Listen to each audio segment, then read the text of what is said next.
Assalamualaikum warahmatullahi wabarakatuh. Baiklah, pada kesempatan kali ini kami akan mempresentasikan hasil kerja kami yang berjudul Sejarah Perkembangan Bimbingan Konseling di Indonesia. Sebelum itu, izinkan kami memperkenalkan diri terlebih dahulu. Perkenalkan, nama saya Ernawati. Saya Zaitun Liza. Saya Suci Aulia.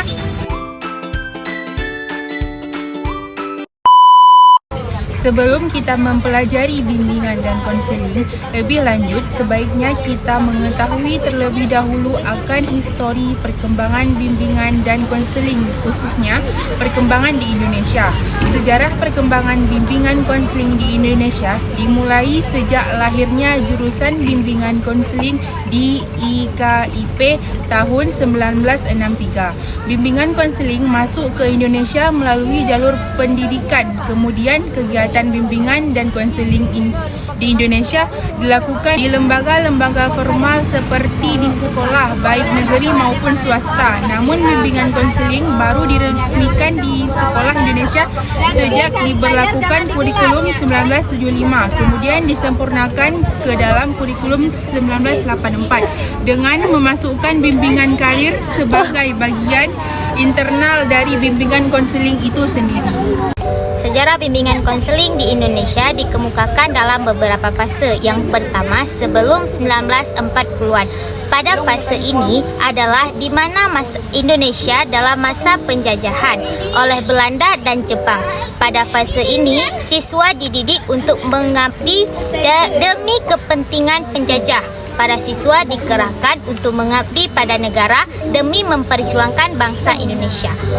Siswa juga dikerahkan untuk memperjuangkan bangsa Indonesia melalui jalur pendidikan. Kemudian yang kedua, pada dekade 1950-an. Pada dekade ini, bimbingan dan konseling lebih banyak ditandai dengan perjuangan-perjuangan merealisasikan atau melaksanakan kemerdekaan melalui pendidikan. Pada era ini juga diupayakan secara bertahap memecahkan masalah besar seperti pemberantasan buta huruf di kalangan rakyat Indonesia serta mendidik bangsa Indonesia agar memahami dirinya sebagai bangsa yang merdeka.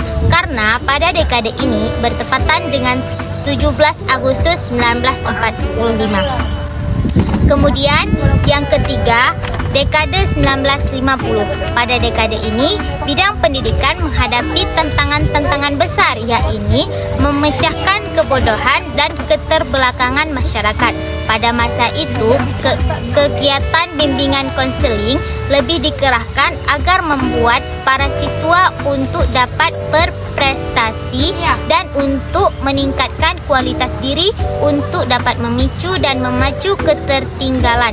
Karena pada masa itu banyak orang tua yang enggan menyekolahkan anaknya dan banyak pula yang putus sekolah karena kehidupan sosial ekonomi. 4. Dekade 1960-an. Sejarah lahirnya bimbingan dan konseling Islam di Indonesia. Pada dekade diawali dari dimasuknya bimbingan dan konseling. Pemikiran ini diawali sejak tahun 1960. Hal ini merupakan salah satu hasil konferensi dari Fakultas FKIP yang kemudian menjadi IKIP di Malang pada tahun 20 sampai dengan 24 Agustus 1960. Beberapa peristiwa penting dalam pendidikan pada dekade ini. 1. Lahirnya jurusan bimbingan dan konseling IKIP 1963. 2. Lahirnya kurikulum gaya baru pada tingkat sekolah menengah atas 1964. 3. Lahirnya kurikulum 1944. Ketetapan MPRS tahun 1966 tentang dasar pendidikan nasional. 5. Dekade 1970. Pada dekade ini melalui penataan legalitas sistem, konsep dan pelaksanaan. Pada dekade ini juga lahir dan berlakunya kurikulum sekolah menengah umumnya yang disebut SMA 1 1975 sebagai pengganti kurikulum memuat beberapa pedoman kurikulum tersebut, yang salah satu adalah buku pedoman bimbingan dan pendidikan, terutama diarahkan kepada pemecahan masalah utama, yaitu kesempatan belajar, mutu, relevansi, dan efisiensi. Oleh karena itu, pada era ini bimbingan dilakukan secara konseptual maupun secara operasional. Melalui upaya ini, semua pihak telah merasakan apa, mengapa, dan di mana bimbingan dan konseling.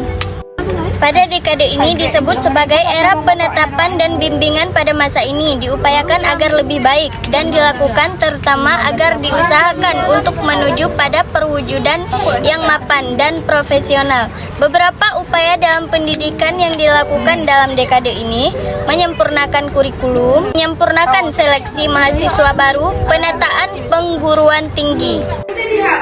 Dekade 1990 sampai 2000-an. Pada periode ini, IPIB berupaya mengubah kebijakan BK dapat dilaksanakan oleh semua guru. Kesuksesan pada periode ini yakni: pertama, diubahnya secara resmi kata penyuluhan menjadi konseling, sehingga menjadi bimbingan konseling, terjemahan dari guidance and counseling. Yang kedua, pelayanan BK di sekolah hanya dapat dilaksanakan oleh guru pembimbing atau BK. Yang ketiga, diselenggarakan penataran baik tingkat daerah maupun nasional untuk guru pembimbing. Yang keempat, adanya formasi guru BK menjadi pembimbing. Yang kelima, pola pelayanan BK di sekolah yang dikemas dalam BK Pola 17. Yang keenam, dibentuk pengawasan BK. Yang ketujuh, dikembangkan sejumlah panduan pelayanan BK. Era lepas landas atau 2000-an.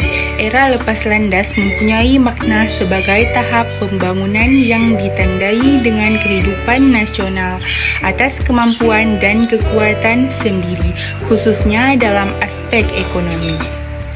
Walaupun begitu, pada tahun-tahun setelah masa konsolidasi, terdapat beberapa peristiwa yang dapat dijadikan tonggak bagi pengembangan profesi konseling menuju era lepas landas, iaitu: 1. Penggantian nama organisasi profes dari IPBI menjadi ABKIN atau Asosiasi Bimbingan Konseling Indonesia.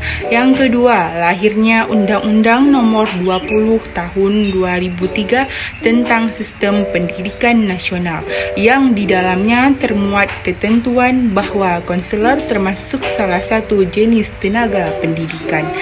Yang ketiga, kerjasama pengurus besar ABKIN dengan Dikti Depdiknas tentang standarisasi konseling. Yang keempat, kerjasama ABKIN dengan Direktorat PLP dalam merumuskan kompetensi konselor dan sekaligus memberikan pelatihan kepada mereka. Dekade terbang tinggi atau 2010-an. Periode ini ditunjukkan dengan adanya: yang pertama, perkembangan bimbingan konseling menjadi salah satu unsur penting dalam pendidikan. Yang kedua, masyarakat sudah peka dan faham keberadaan bimbingan konseling.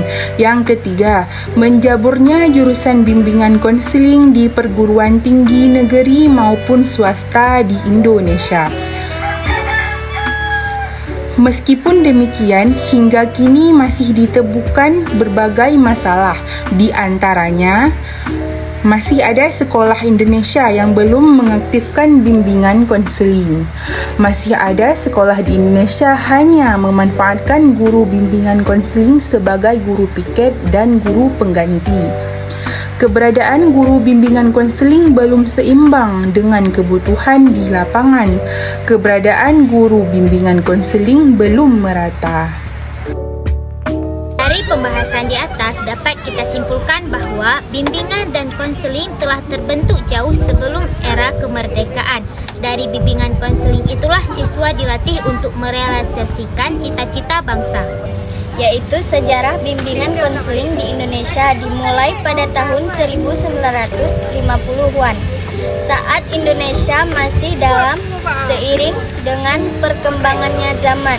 Bimbingan konseling di Indonesia mengalami perkembangan yang pesat dan semakin penting dalam kehidupan masyarakat. Namun, masih ada banyak tantangan dalam bidang bimbingan konseling di Indonesia, seperti kurangnya kesedaran masyarakat tentang pentingnya bimbingan konseling dalam kehidupan mereka, kurangnya jumlah profesional bimbingan konseling yang berkualifikasi tinggi, dan stigma negatif terhadap bidang bimbingan konseling di Indonesia. Mungkin cukup sekian presentasi